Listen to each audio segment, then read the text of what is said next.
It all starts with just one thing. Glass jars can be reused to store food and spices, as a holder for combs and brushes in the bathroom, or as a container for plants and homemade candles, in addition to simply being recycled. Find tips and more at onethingus.com.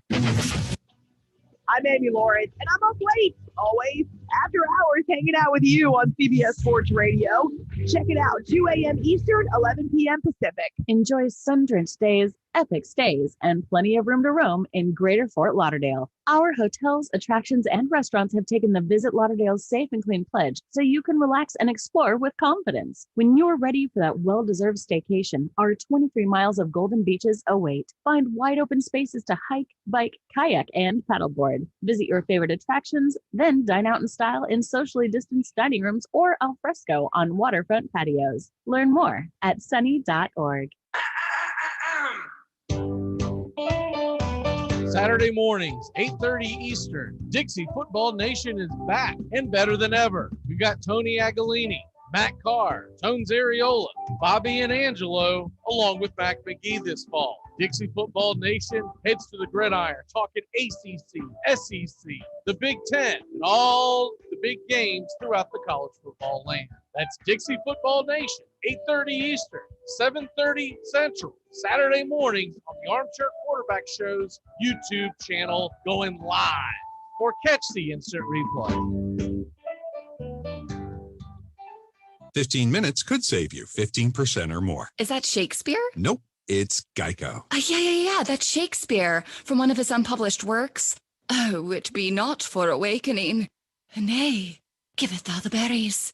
For 15 minutes could save you 15% or more.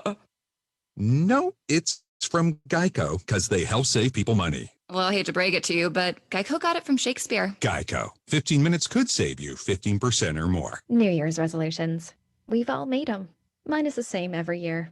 Eat healthier. The eat part usually works out fine. It's the healthier part I forget about. But not anymore, now that I've found the oh-so-chocolatey Built Bar. Built Bars are low-cal, low-sugar, high-protein, high-fiber. Great for keto. Lose or maintain weight while indulging in a yummy treat. At 130 calories, you'll feel like making a resolution every day. Try all 18 amazing flavors. Get yours at BuiltBar.com. Make contact. A collective psychosis is sweeping the nation. We're in the thick of the haze craze, and Elysian is introducing an altered state of IPA.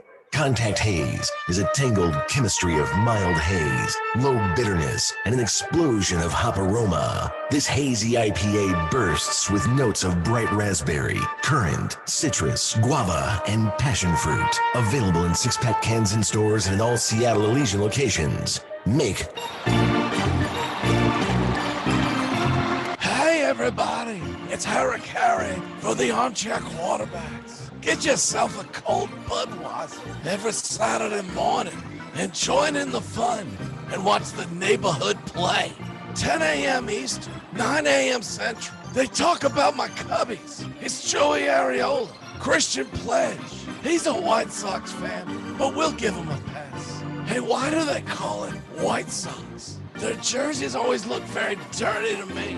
Sounds like something that could be cancel culture to me. Let's look into that, Cubbies fans. It's the neighborhood play, only on the YouTube channel, Armchair Quarterback Show. Harry Carey, signing off.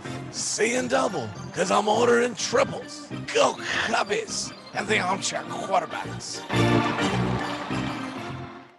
Take the scenic route in the new Hyundai Santa Fe. The family SUV with available H-Track all-wheel drive to help you travel way off the beaten path. Find new adventures together in the Hyundai Santa Fe.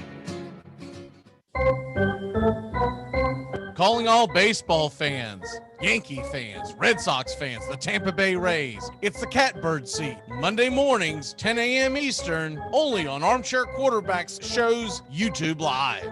We dive into the American League East, point of views of the fans. Teamus and the Red Sox, Angelo and his New York Yankees, and Florida's own Mac McGee's Tampa Bay Rays. It's the Catbird seat. Monday mornings, 10 a.m. Eastern, only on Armchair Quarterbacks Show's YouTube Live.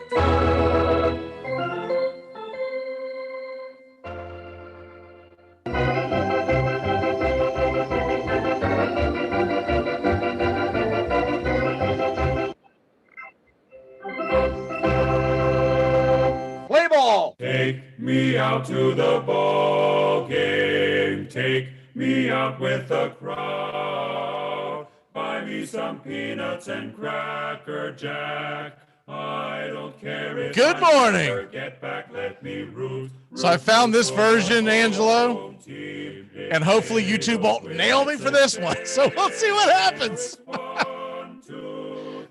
I think it's a non-copyrighted one. I did my research.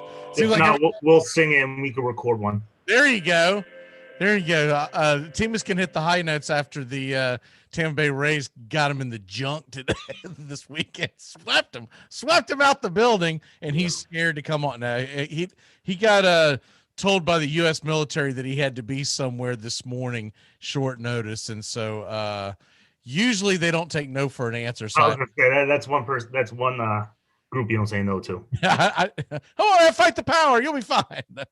So he will be back next week. I'm sure he's chomping at the bit because I gave him so much crap over the weekend, man. So much crap.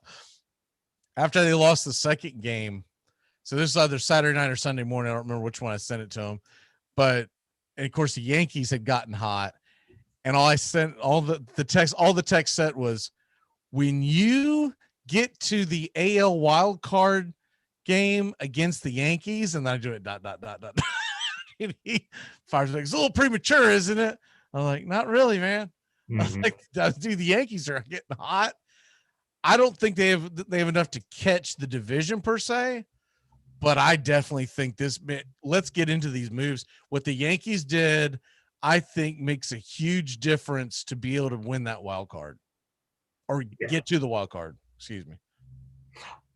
I mean, you look at the production that Rizzo gave you just, this week. He's a leader too. 2 games. Right? Yeah.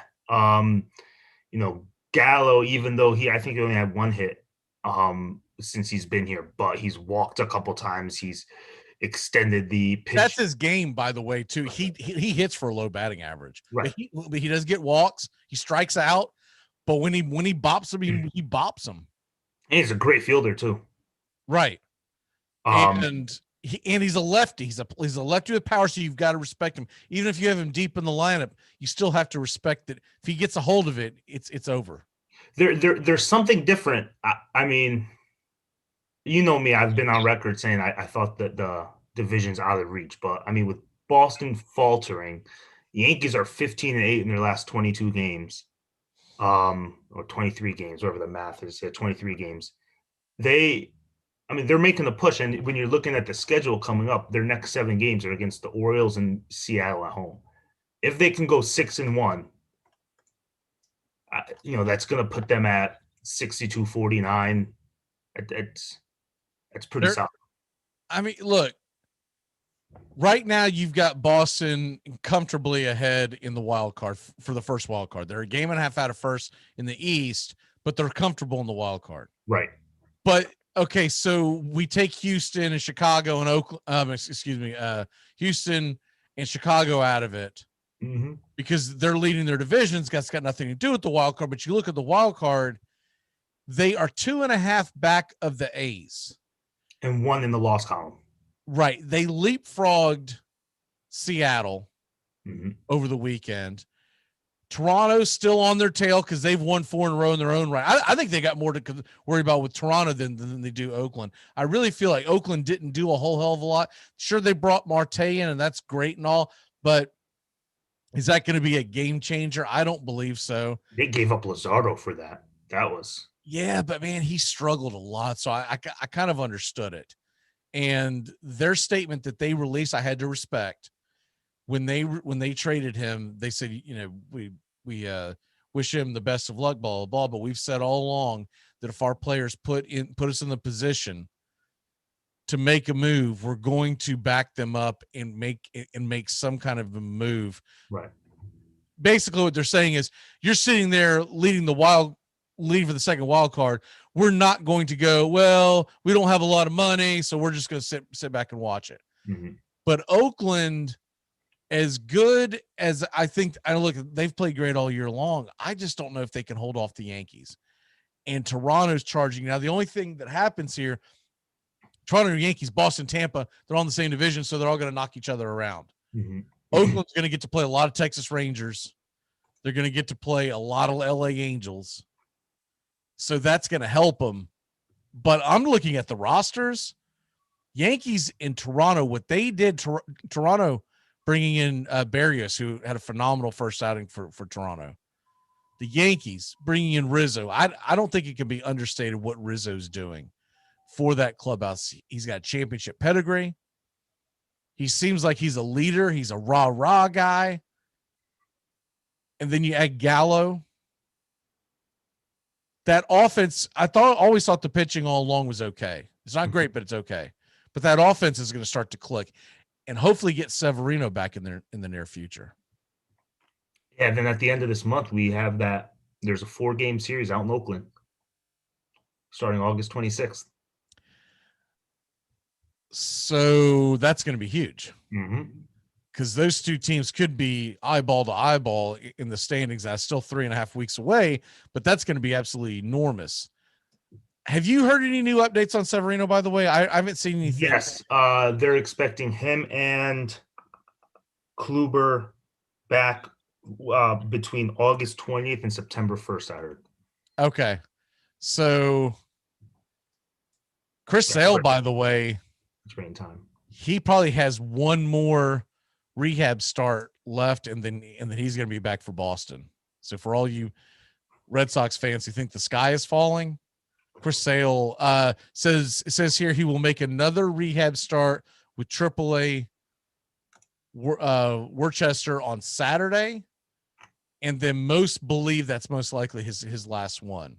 Worcester, you're gonna get creamed by those New Englanders if you call it Worcester. Oh well, whatever the hell it is. Worcestershire sauce. Is it the same thing? All those weird names up in Massachusetts. That's okay because they probably pronounce it Lebanon, Tennessee, and it's Lebanon, by God. Don't you come come down here and call it Lafayette? It's Lafayette. So that's all over the country. I was wondering how that was pronounced because it's spelt a little strange. Yeah. Anywhere, somewhere around the area where the Salem witch trials began. So but anyways, he's going to pitch in AAA on Saturday, and I believe that'll be either his 5th or 6th start. That's it. I think he comes back the following week. If he's available in anyone's fantasy league, by the way, you better go out there and grab him now because that news is going to kick in the next few days, and they're going to be jumping all over it. As far as the Tampa Bay Rays go, they're rocking and rolling, baby. They're playing some good damn baseball, and I was very, very happy to see what went down over the weekend. I mean, look, you look at the way that they swept. Now, by the way, that game last night was phenomenal. Just an entertaining game, no matter who you were pulling for. But you go back to Friday night, and Tampa Bay, takes care of them 7-3. Didn't shock me because Fleming, to me, is a much better pitcher than Perez. Martin Perez, to me, that's one of the guys that if I'm the Red Sox, I would have made a trade to get him out of the lineup. He's kind of just there. He's not a bad Major League Baseball pitcher, but he's not a good pitcher on a championship caliber team. And then Eovaldi got creamed on a Saturday, which is strange because he normally pitches pretty well. And then last night's game, you had McClanahan out dueling Pivetta. Really good ball game for people that missed that one. I was a little surprised that Whistler came in to slam the door, but look, they traded Diego Castilla, so that door's kind of open. By the way, Anderson should be coming back in the near future. But the bad news is Glasnow came out yesterday that it looks like he's going to have Tommy John surgery sometime this week. Mm-hmm. So, which every Rays fan is going to say this right now. Why the hell didn't you have it when he first got hurt, right? You're not really losing a whole lot because if he would have had the surgery in June, he's not pitching next year. He's pitching, so he's going to have it in early August. He's not pitching next year. You'll see him in the spring of 2023, and that's just pretty much. And they're going to have to go forward with that. And if they knew that going, I would think they had a pretty good idea. If they knew that going into the trading deadline, it's a little surprising they didn't address that. So I don't think Tampa Bay is going to long term. I just don't think they can do it. But I do think they have enough oomph to win the division. Now, the Red Sox are a hitting heavy team, right? Right. Look at their pitching stats. Not that good, right? Eovaldi's your ace, 9-6, 3.71 ERA. Then Schwarber was the only guy that they went and got in the trading deadline. Did that not shock the hell out of you? That's what I was getting at. I was gonna say, aren't you shocked? They're banking on Sale coming back. Now, if he comes back and he's the Chris Sale of not even his last year playing, because that wasn't that strong, but the Sale of old, I think they'll be fine. But right, the 2018 Chris Sale, right, hitting can slump. We see it with the Yankees this year. Right. Now, is there a chance that the Red Sox, their hitters just stop hitting? They catch a little slump because, I mean, their pitching's not going to be able to carry them through based off of what we've seen so far. So that's why I was going to say I'm pretty shocked that they didn't go out and get a starter. Well, I don't think hitting is undefeated in the postseason, if we're talking about the postseason. Now, the regular season, I believe they have so many professional hitters. And what I mean by that is guys that they don't go into long slumps, because guys like JD Martinez and Xander Bogaerts, it's not just the talent, but they're also seem to be students of the film room, right? Mm-hmm. And so, yeah, they had a bad year last year, but I think that was compounded by the 60-game season, everyone panicking. You feel the need. This year, I'm not worried about the Red Sox offense, but when you get to the postseason, because they're going to make the playoffs one way or the other, whether they win the division or they back into the wild card, they're going to make the playoffs. That would be an enormous collapse to not make one of the wild cards, right? Yeah. But when you get, so let's say you get to that wild card game. Let's say you don't win the division. Let's say you get to the wild card game. Say it's against the Yankees. Is Sale your guy? That's what I don't think so. I mean, who knows? Who knows? What if he comes out, pitches 5 great starts? I think it's Eovaldi, right? Just because he's been there, he's always been really good in the postseason. I know he didn't have a good outing this past weekend, but he's pitched pretty well against the Yankees. So let's say he's playing the Yankees. I'm just going to assume, for all intents and purposes, we're going to get what I have always wanted, which is Yankees, Red Sox wildcard game. No, I'm trying to find his stats against the Yankees right now. But Eovaldi he's pitched well this year from my recollection, because I've got him in a couple of fantasy leagues. But what I'm looking at is he's a solid starter. I would think he's done well against the Yankees. Mm-hmm. I would think you would go Eovaldi, unless, like you said, Sale comes out and he looks like Cy Young in his last, what will have about 3 to 4 starts, maybe 5 at the most, considering the fact that if you're 3-4 games out of the division heading into the final weekend, you're going to rest your best pitchers getting ready for the wild card game. That's the one advantage they could have over the Yankees, is the Yankees might have to pitch Garrett Cole on that Saturday or Sunday, making sure they make the wild card. That's the one advantage they could have. So, but if Garrett Cole's your starter, pedigree says you got the advantage. But if it's Garrett Cole versus, we'll say Chris Sale. A matchup. Yeah. And then I think you would have, by that time, Severino able to come out of the pen.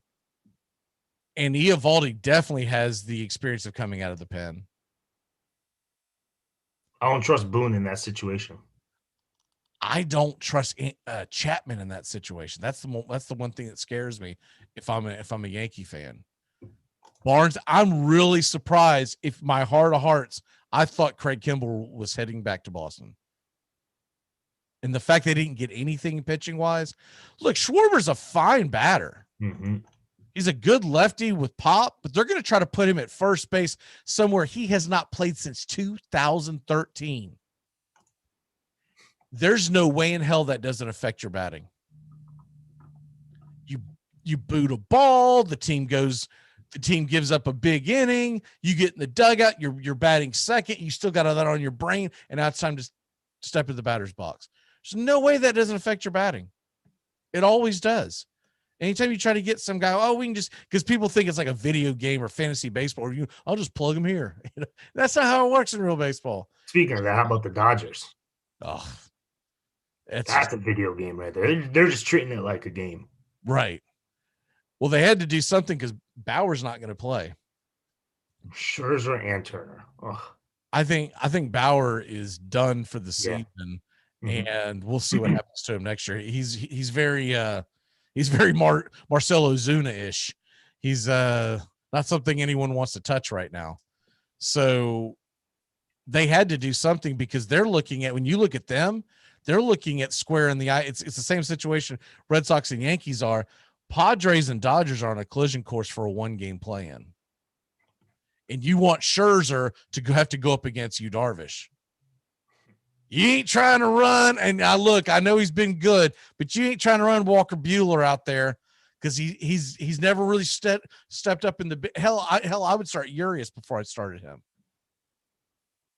And so I think that's what they're eyeballing all along. I think they know, hey, 3 games we can catch them, but it's not necessarily a slam dunk. So if we don't catch them, we got to have a backup plan for this 1-game plan, because those 2 teams are running away with the wild card. Yeah.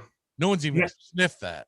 Next closest is Cincinnati, and they're not that far off. 5-6 games probably. 4, 3 in the loss column. I mean, it's possible, but I just have to look at those rosters and say San Diego's way, yeah. Mm-hmm. Wouldn't that be a mess if you're the Reds, you actually get in the thing, you have to face Scherzer first round for 1-game play? Who are they sending out there? Wade Miley? Oh, man. It's just I guess they would probably go Castillo because he's pitched better in the second half of the season, but he is a 3-inning, 6 earned runs waiting to happen. So that's a mess. And Mets too. Who knows what's going to happen with them? I'll tell you what's going to happen to them. They're going to choke it away. I don't know if it's going to be the Braves or the Phillies, but the Mets are going to choke it away. Not having DeGrom down the stretch is going to affect them, and they are about to. We hit this up on the Wake Up Y'all morning show that we do. The Mets have a tough stretch over the next several games. They play the Marlins this week, but after that, it gets really difficult. And while they're doing that, the Braves have a pretty easy road for about 2 or 3 weeks, but also the Phillies, they're going to play at Philadelphia. I think it's this coming weekend. If not, it's the following weekend, but they've got a long road to hoe, and they finish the season in Atlanta for 3. Yeah, you're right. The Mets, they go at Marlins for 4, at Phillies, then they home Nationals, but then Dodgers, Giants. Right. That's the stretch that I'm like, wow, you'll be lucky to go 500. You look at their run differentials, -7. Their expected win-loss record is 51-53. That's worse than that division. Right. Based off of the runs. That's insane. Well, that's what happens when you have DeGrom and they win all 1-0 game. Right. But the thing is, and they had the heroic comeback on, was it Saturday? They were really close to getting swept by the Reds. This is not a team that has great starting pitching outside of DeGrom. Stroman proved that he's human over the last few weeks. He's still a pretty good pitcher, but he's not ungettable. And Taijuan Walker, oh, man, I've got him in a fantasy league. Let me tell you something. I should have traded high on that guy because he has, ever since the spider attack, he's just cratered. So you have a situation where the Mets are going to have to start scoring runs to win, and that's why I don't think they're going to win. And you're going to go play all those teams that you mentioned out west. They're all fighting for position. They all want to win at least 2 or 3 against the Mets every single one of those series. Mm-hmm. Every single one of them.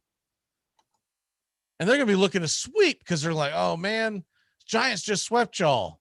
And we're the Dodgers. We're going to have to sweep you too. If not, we've lost ground. That's going to be a mess for the Mets. I could see them absolutely cratering. I was watching a New York show this morning, and they were, sunny side of life kind of thing. And I was like, man, I'm going to remember what they said here because in 2 weeks they're going to be ready to jump off buildings. They're going to be, oh my God, the Phillies, because the Phillies quietly made, I think, one of the bigger transactions getting Kyle Gibson. And usually Phillies do Phillies type things, but getting him and getting Ian Kennedy, that was huge. Just unbelievable. I don't think people realize how good Kyle Gibson is. And he had a great start for them. What was it, yesterday, the day before, his first start for the Phillies? So it's just, obviously it's not too big for him. That the stage isn't too big. Right. So anyways, back to the AL East. The Rays, they didn't do a whole hell of a lot, but they did Ray type things where they're going to continue to build. They're looking at as this team is our team, and we'll see what we can do, and hopefully we can stave off. But they know, if nothing else, they're probably going to make a wild card. So I think that's why they didn't mortgage the farm, and they said, look, they're going to do something in the offseason and deal with this whole glass now thing. But hell, if there's a strike, they may not have to worry about it.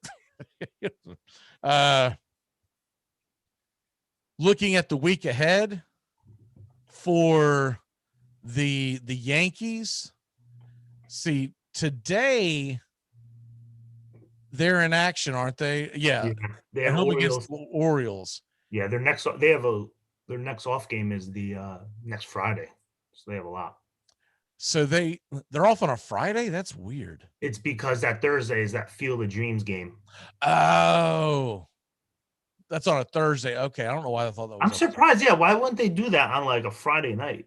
Well, because very bad TV ratings on Friday nights. So they're looking at Thursdays like the best TV rating night. Wednesday's usually pretty decent. So I figured it was. I just assumed it was middle of the week on a Wednesday, but I get why they're having to do that. So, but they'll host the Mariners this weekend. Yep. After the Orioles series, man, that's huge. Like I said, I think 6-1 is a win. I would go 5-2 is 6-1 on this week. Wow. You have 3 versus the Orioles. They can't. I'm not saying I'm expecting them. I'm saying the expectation is at least 5-2. If you go 4-3 against the Orioles and the Mariners, okay, you get what I'm saying. I'm basing this as if you want to make the playoffs, you have to go 5-2 minimum. The Mariners, by the way, start their week off at the Rays, so that starts tonight.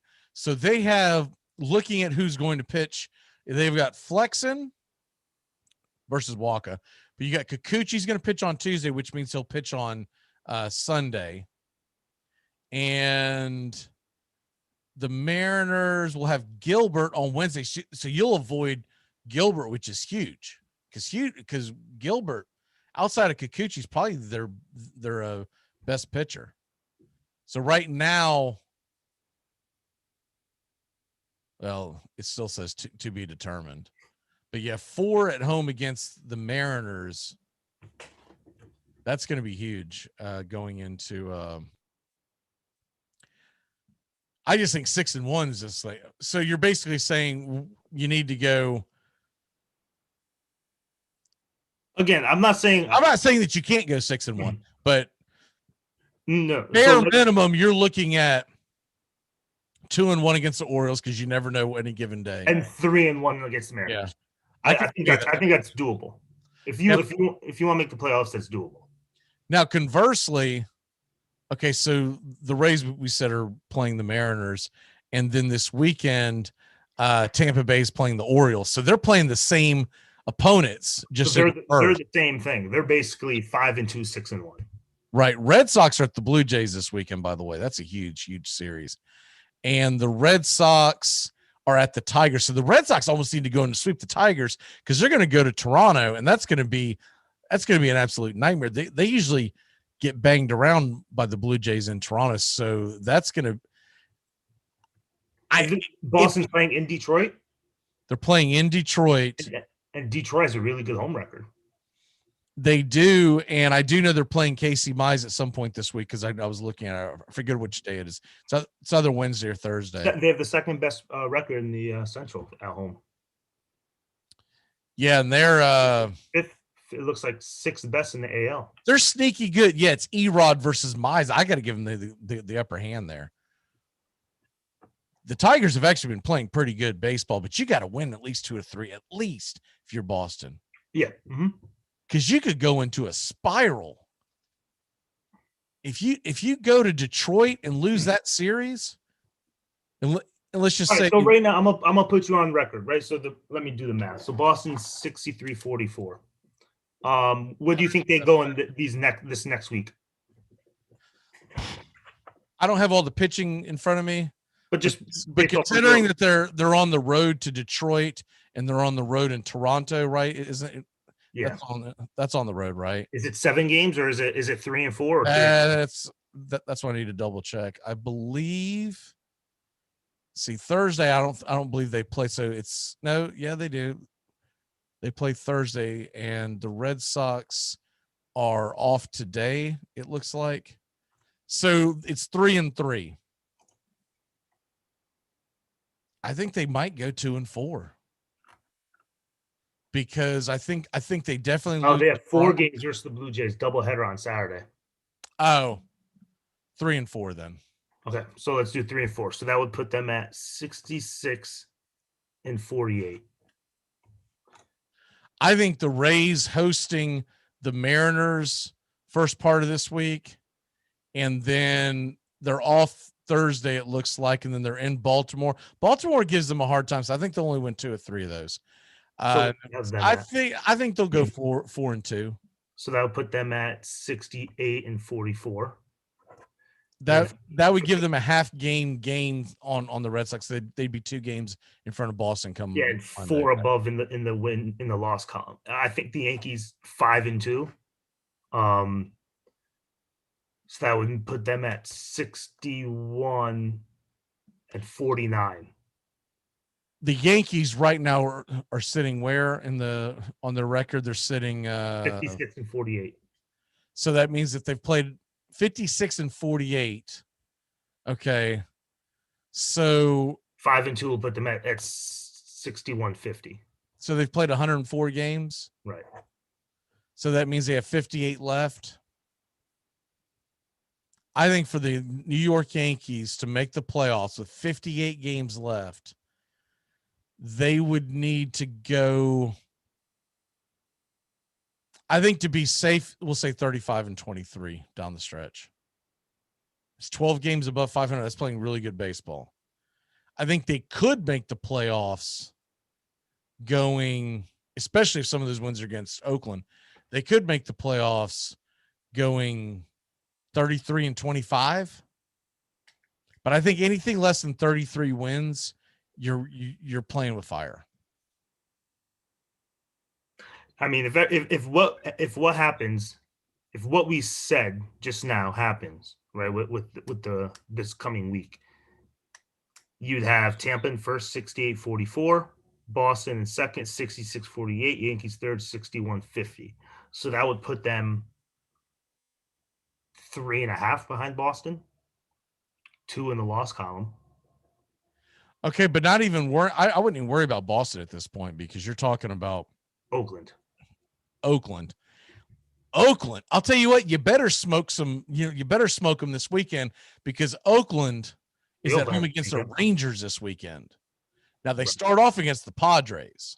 Right. They'll probably split that. Yeah, I'm looking to see, is that a 3 or 4? It looks it's like just a 2. Is it just a 2-game set? Yeah, they have an off day today, then an off day Thursday, then an off day next Monday. It's weird. So they have 3 off days, and so they only play 5 games this week. Yeah, I figure Oakland will probably go 3 and 2 at the worst. 4 I'd say 3 and 2. 4 and 1 best case scenario. If you look at the pitching matchup, they've got Blake Snell on the mound. They have not announced who Oakland is yet. And if you look at the next day, it's probably a day game, I would think. Yeah, 12:30 Pacific time. So right. So 3:30. So it's a Musgrove for the Padres, but they have not announced for Oakland. So you've got two of their better pitchers going up against Oakland. So then they have a sneaky road trip. I mean, at Indians, at Rangers, at White Sox. No breaks in 10 days. That's not exactly easy. No. Anytime you're on the road in baseball. They come home. The back end of their schedule is rough. You have at Indians, at Rangers, at White Sox, home versus the Giants, home versus Seattle, and then home versus Yankees, 4 games. Do they play the Astros at all in the near future? Not this month. That's crazy. And the only time they what play, is insane is the way they built the NL East. The Braves and Mets don't play again until the final till October. Who the hell is designing these? I mean, yeah, for a long time, and they did a good job about it. For a long time, I'd say last 3 or 4 or 5 years, not counting last year. Last year doesn't count, but I remember last year.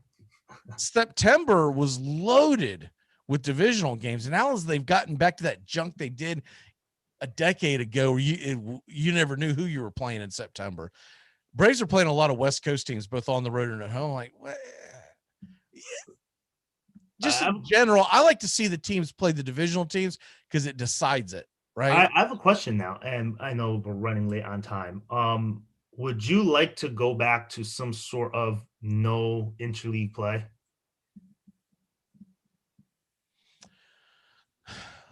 If it was possible, I would love it. Or maybe do it like they did it. Remember when they first started it? It was only a rival, right? Only one. Well, it was certain weekends. Remember when they first started it? It was like, this is interleague play weekend. Yeah, let's go. I felt like the Yankees only played the Mets for like the first year or two. I think it was just like you played one team.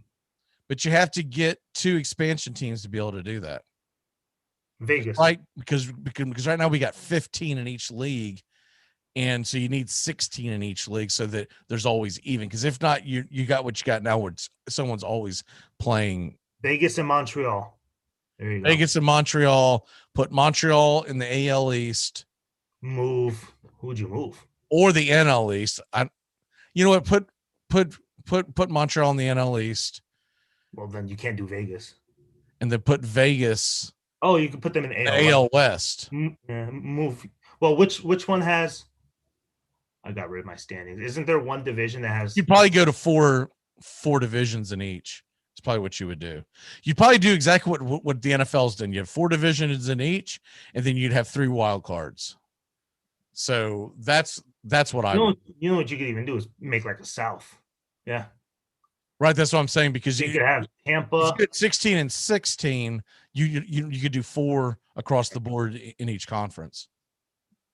The division winner makes the playoffs, so then it's the one best wild card. That's it. So it would be the NFL model, because right now the NFL you got 8 division winners, you got 6 wild cards, so that gives you 14 teams. Right. Still, one team is going to get the home field, the bye. I believe that's the same model that the Major League Baseball is going to go to. They're going to go to 14.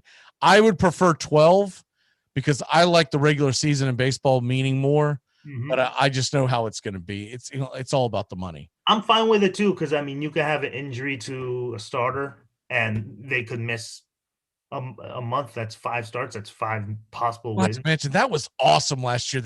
That first round of best of 3. I just think that the team with the best record, if you're crushing it, you shouldn't have to play in that first round. So that's why I'm a big proponent of, same thing with college football. I'm a big proponent of 7 and not 8, because I like to have there to be a reason why you're fighting for that number 1 seed, because that adds to your regular season interest. But yeah, that's it's coming. I don't know how long it's coming, but we're going to get to expansion teams in baseball. It's going to be terrible at first because there's not enough pitching to go around, but it is what it is. And they do the same, like, will they do it the same way as like NHL does?